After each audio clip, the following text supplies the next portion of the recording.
結果おおあらお前分かりやすい。そう可愛いとこあんな。泣きそう。動揺がどう図星だらけで動揺してる。買います。もうやめてくれ。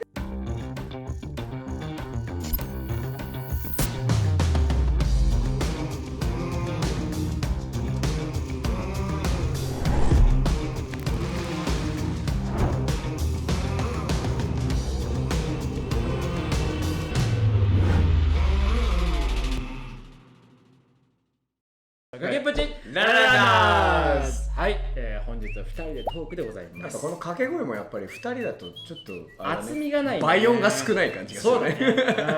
まあちょっと大使がねしばらく忙しいということでね、はいはいわけなんで僕たちは送っていくんですけども、本日はですね、はいまあちょっと面白いゲームというか MBTI 性格診断テストをやってみたいと思います。イエーイ。MBTI でそれで何が分かるかっていうと、その16種類のそれぞれの性格と、あとそれぞれの相性が分かるんですよ。あーへえ。なのでランダーズがこれから活動するにあたって、はいまあ、どういう相性でやっていくのか、でなるほど相性悪かったとしたらどういうふうにやっていけばマネジメントできるのかっていうのをちゃんと知っていこうかなと思います。それなんかさ、ちょっと悪かった時はもう諦めなさいって言われるのか、それとも悪かった時の対処法みたいなのがあるの？まあもう相性が悪いと、悪いならだから相性悪いんだよっていうのが分かればさ、はいはい。あじゃあこうしたらいいなとか、これではこう言おうとかで分かるじゃん。それはすごい大事だとなん思う。か救いようがありませんみたいな診断出たらどうしようと思って。人間同士でそれはありえないから大丈夫だ。それだけは人間の力を信じようじゃない。了解しました。なのでやってみたいと思います。はいよろしくお願いします。よっしゃはい楽しそう。12分以内に終わらせましょう。はいはい正直に答えましょう。はいたとえその答えが気に入らなくても、できれば中立の答えを避けましょう。何段階かで聞きますけど、まあどっちかっていうと、ガチって言い切った方が割と正確に出ますよ。振り切った方がいいってことなるべくね、はいなるべくはいこうしましょう。はい。同意するはいから同意しないはいまでで6段階あります。同意しないを1と言ってください。で、そこから同意するまでを6としてくださオッケー。1から6ね。い。そう、はいだから3、4が中立です。了解了解。はい、いいですね。じゃあ行きましょう。はい他人に自己紹介をするのが苦手だと感じる。1同意しない。同意しない。次、自分の考えに夢中になって周囲のことを無視したり忘れることがよくある。同意する。同意する。そうですね。受信箱はごちゃごちゃするのが我慢できず、できるだけ早く E メールに返答しようとする。同意する。同意する。プレッシャーがある時でも常にリラックスして集中できる。同意する。割とそうプレッシャーには多分強い方だ。迷いながらの同意するって大丈夫？いや5か6かどっちにしようかなぐらいだった。じゃあ5にしときます。 5でしょうか。うんオッケーオッケー。通常自分から話を始めることはない。同意しない。同意しない。全くの好奇心から何かを始めるということはめったにない。同意しない。よくある。しない。好奇心で始める。他人よりも自分が優れていると感じる。同意する。同意する。順応性があるというよりも系統を立てて物事を進められることの方が自分にとってはより重要である。だから臨機応変タイプかプラン通りにしたいタイプかってことだよね多分ね。そうだね。難しいな。これじゃあ真ん中だな。なんかちょっと分かんない。これ両方な気がする。どっちかというと同意する。そうだね。なるほど。だから筋道立てていきたい。立てた方が俺は。なるほど。そうだね。確かにこれは迷う質問だね。普段は非常に意欲的でエネルギッシュである。同意する。同意する。誰も腹を立てないようにすることの方が議論で勝つことよりも大切である。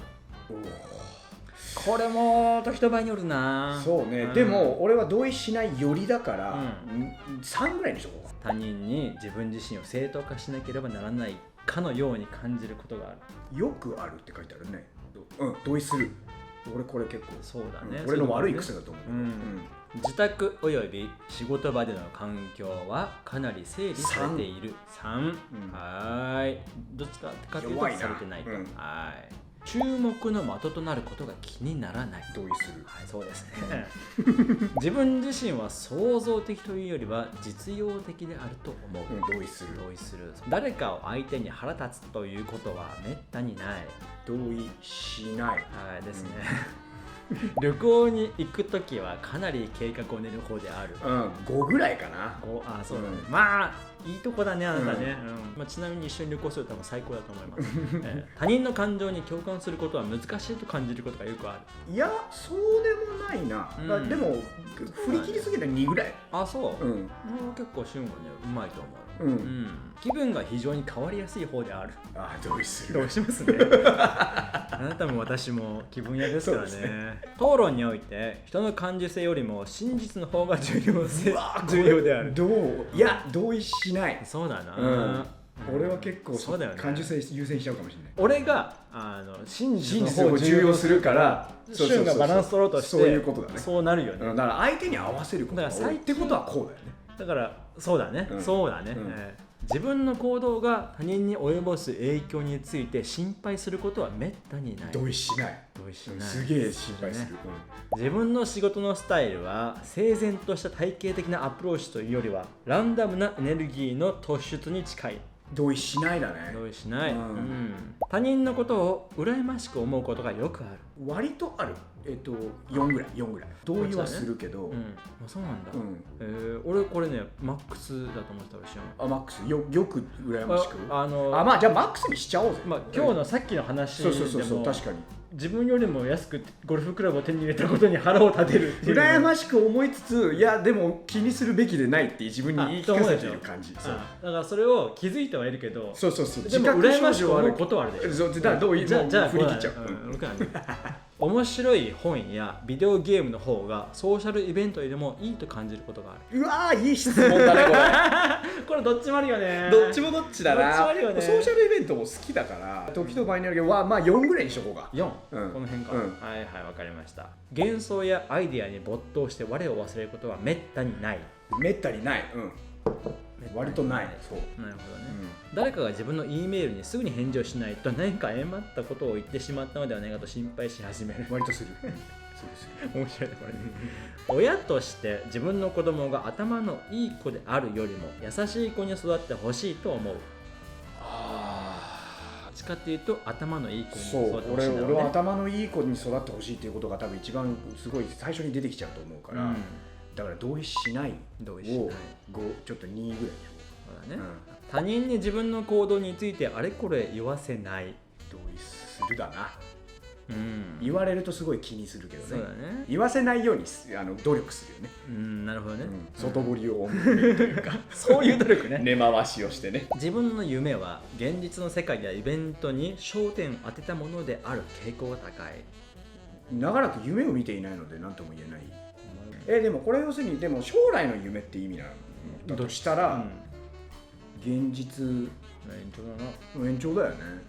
とりあえず同意するでいいのかな。そんななんかメルヘンな感じではないから、同意するにしとこうか。はい、同意する。はい、行きましょう。新しい職場での社交活動に参加し始めるのはそれほど時間を要しない。同意する。入念な計画立案者というよりはその場で即興で物事を行うタイプである。割とでも即興は確かに多い。感情を支配するというより感情に支配される方である。同意するだな。そうですね。非現実的で非実用的なしかし興味をそそるアイデアをあれこれ考えることが多い。あんまりないな。あんまないね。どちらかというと控えめで静かな性格である。同意しない。笑っちゃうぐらい違うね。授業を持っていたとしたら忠実ではあるが業績が芳しくない社員をクビにすることは非常に難しいと思う。仕事できないけど忠実だから簡単にクビにできるかどうかっていう話。そうあいついいやつだからなーっつってクビしにくいのか、いや仕事だからすまんってなるのか。多分相当悩むと俺思う。情が多分移ってしまう。非常に難しいと思う。同意します。人間の存在理由について熟考することはよくある。ないですよね。そんな無駄な時間は費やしません私は。トゥードゥーリストを持つよりも自由な選択肢を残しておくことの方がより重要である。同意しない。トゥードゥーリストは大事だ。大事だと思う。なるほどね。友達が何かに悲しんでいる場合、問題対処の方法を提案するよりも情緒的なサポートをすることの方が多い。いや、俺は問題対処の方法をすぐ提案したくなるから、やっぱこれは同意しないだな。自分が情緒的に不安定だと感じることはめったにない。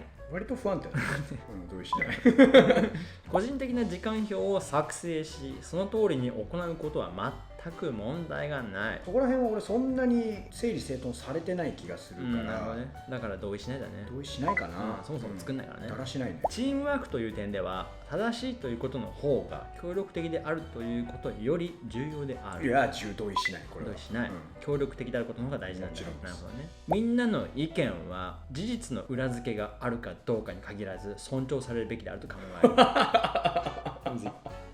難しいね。俺たちが笑うのはねこういうのでよく最近揉めがちだからですね尊重されるべきだとは思う。なるほどね、多くの人と時間を一緒にした後の方がより精力的に感じる。精力的かどうかはあんま関係ないな。同意しないから。ソロプレイヤーじゃん、自分の所持品を誤った場所に置いてしまうことがよくある。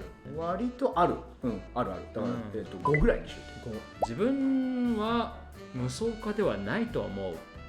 無双はするけど現実的な自分も結構強いよな。リアリストか結構意外とまだ十分検討されていないアイデアや計画でいつも頭の中がいっぱいである。同意しない。同意しない、多くの人の前で話をする際普通はリラックスできない。同意しない。同意しない。一般的に言って想像力よりも経験に頼る。同意するだ。同意する、他人が考えることについてあれこれ心配しすぎる。めっちゃ同意する。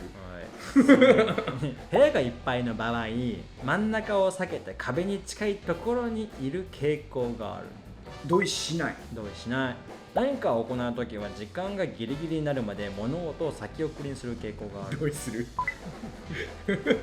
ストレスのある状況では非常に不安を感じる。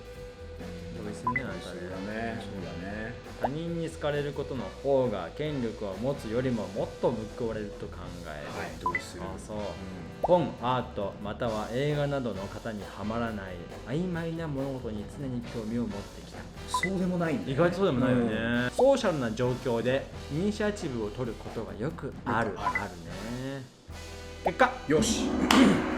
あなたの性格タイプ、オリジナルの言い方しますね。ESFJ-T、分かりやすい言い方してくれてます。領事館タイプです。意識、外交的です。そうですね。86%、エネルギーが現実的に 83%、気質、論理型よりも道理型に入ってます。68%、計画型、施策型ではありません。アイデンティティ、自己主張型よりも慎重型。領事館型の人たちは人気があります。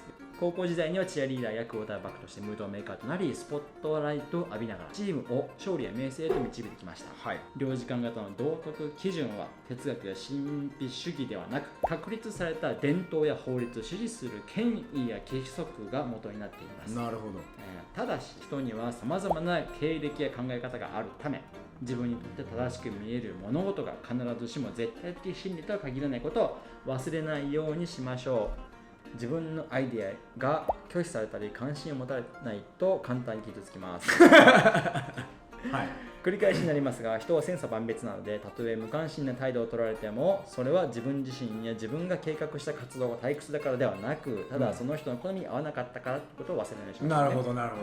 それはいいアドバイスですね。いいアドバイスだね。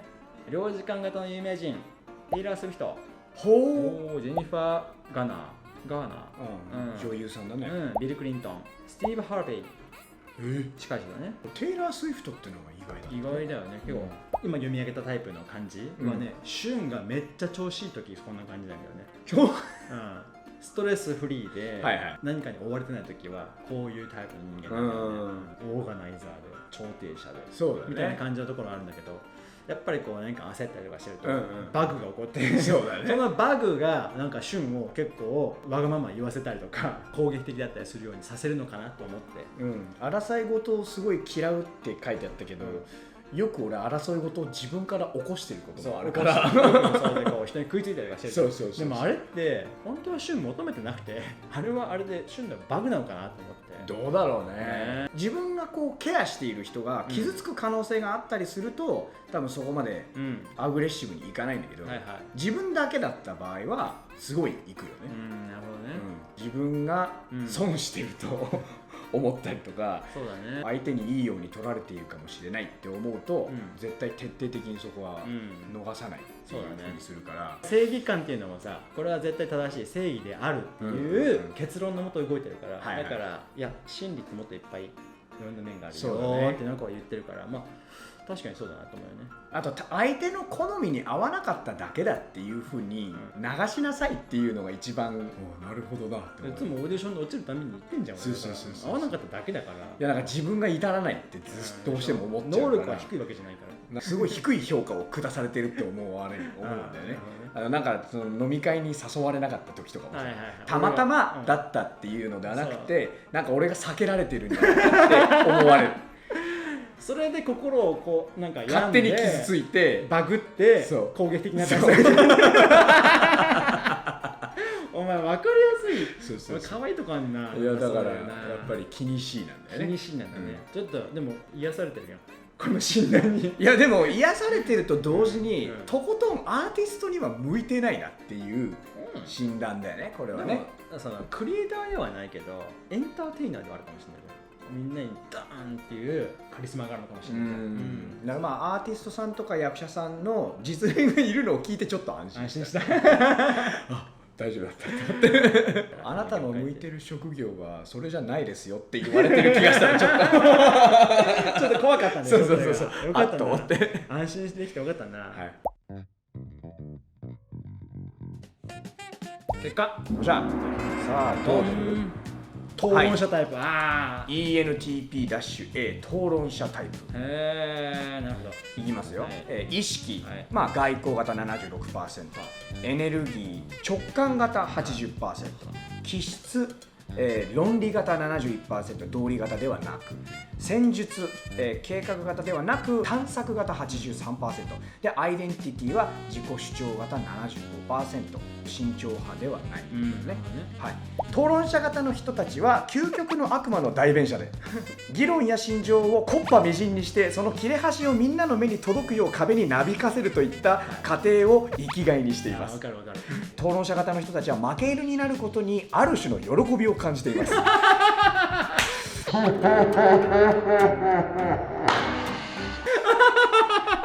ブレインストーミングをしたり、大きな視野で物事を考えたりするのは好きですが、面倒な作業をする羽目になることは是が非でも避けます。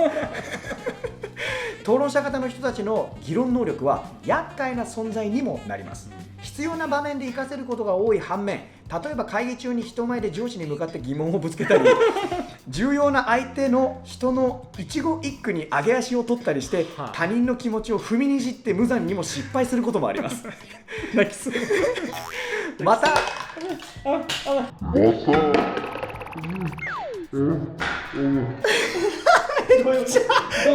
図星だらけで動揺してる。信念に疑問を投げかけたり、感情を無視したりして後戻りできなくなることもあります。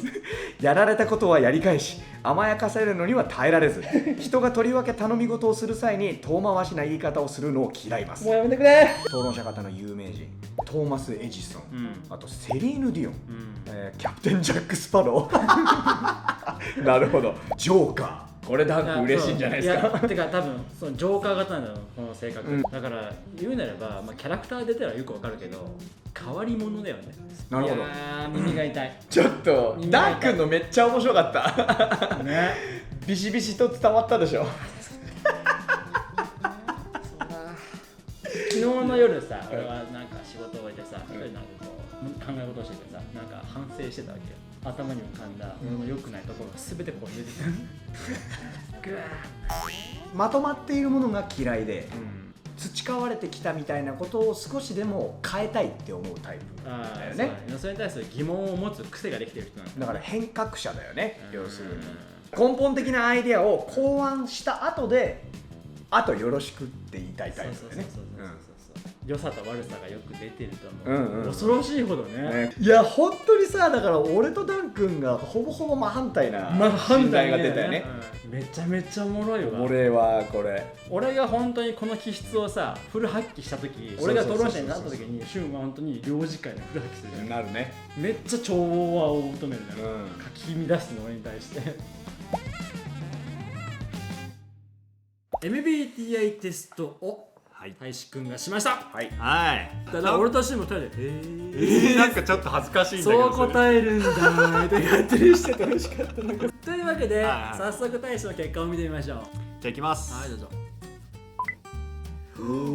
大志くんは冒険家です。どうなんですか、冒険家。ISFPT と言いますね。冒険家型の性格について読んでみましょう。私は一日の中で変化する。朝起きた時はある人で、寝る時は確かに別人だ。これが冒険家という。すごいわかる。俺確か占い師に言われた。俺と結婚するやつは相当大変だよみたいな。振り回されると思うよ、そんなやつは。朝出会って夜全く別人になるからいやこれ二面性すごいあるから。二面性だよね。 AB 型の双子座ですからね。4面合わせて性4面性あるがままでいられるのが幸せの大志くんですね。本当その通りだ。自発性が養われ、親しい友人や家族からさえも何をするかわからないと思われています。突然ハリウッドに行きましたね。そうだね。突然俳優の道に行きましたね。そうだね。批判に直面した際には一歩下がって一瞬カッとなった気持ちを抑えるために十分間を置くことが冒険家型の人たちにとってでも冒険家型の人たちにとって課題と言えるでしょう。なるほどね。それ要するにカッとなってしまうことが多いからってことね。しかし冒険家型の人たちの内面は一瞬のうちに方向転換するので、議論で高まった感情が収まると大抵の場合過去は過去と割り切り、まるで何事もなかったかのように前に進みます。なるほどね。読め事があっても、とにかく大志がすっきりしたら前に進むの。そうだな。冒険家型の人たちが覚えておくべきことは、なりたい自分になるために積極的に行動することです。新しい習慣を築き維持するのはたやすいことではありませんが、毎日時間を作って自分の動機を理解することで長所を生かしながら気に入ったことをとことん追求できるのです。まさに今の大志じゃん。ちょっと難しいな。理解できなかった今の。ちょっと難しかったな。どんな有名人がマイケル・ジャクソンがいます。ブリトニー・スピアーズ、もうスーパースターじゃん。ケビン・コスナー、アビル・ラフィー。もうお前はもうさスーパースターの星だからいや実に大志らしいね。そうだね。当たってると思う。だね。面白いね。そうね、だからこうやってさ、大志のことをこうやって客観的な文章を起こしてくれてるとさ、より分かるし、で、柊のこともね、俺のこともそうだし、みんなの文をこれ読んでくるの超大事かもね。確かにね。こっちは苦手でこっちは得意なんだなっていうのを知っててコミュニケーション取れるからね。そうすると。こいつこういうところあるからこういうふうに話してみようとかあるから、皆さんもぜひ興味あってやってみてください。やってみてください。結構楽しいです。あと親とか家族とか友達、学校の友達がやってみたら結構盛り上がるんじゃないですか。確かにね。知り合い同士とかね、家族同士でやると面白い。確かに分かってる人とやるとね。そうだね。はい。というわけでまたこういうのもやっていきますので、ぜひチャンネル登録、いいねボタン、そしてコメントでも自分がこうだったりとか、ぜひ教えてください。いいですね。はい。なのでまた次の動画でお会いしましょう。じゃあね。バイバイ。